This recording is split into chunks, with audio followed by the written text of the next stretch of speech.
kagahod, this is my continue about toxic Filipino. Okay mga kagahod, last time ning open ako kay mama, hintapik ako sa pagiging utang nga loob sa parents. Kay nga adamo ko nga nabas lately about it. Inang tipong ginahimo ka bala investment, inabala sa kabataan nga iban, sang iban. Or worse, di man nila ginaalagaan. Singing sakto. But in the end of the day, may ginasumbat pa sila. Anak lang kami.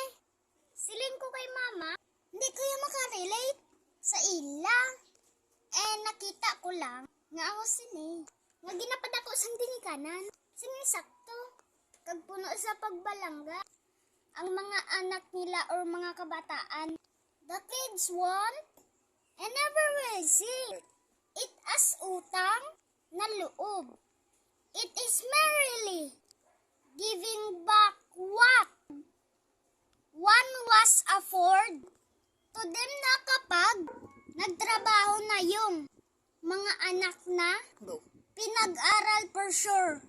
Maisip nila automatically na bumawi sa parents or gabawi sa ginikanan.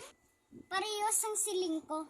Hindi ko makarelate sa mga awon nga instance kay gaiwas sa race and a love environment. So amo sila ginambal ko.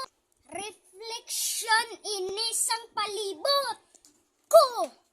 Gina-high blood ko subong mga kagahod. Kaya hindi ko ba makarelate mo. I can speak about the nga daw who aren't raised in environment just like mine. Dali lang continue talang liwat. Makat ko anay.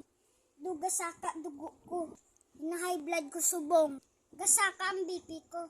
Mapa-BP ko anay. Te, bye-bye.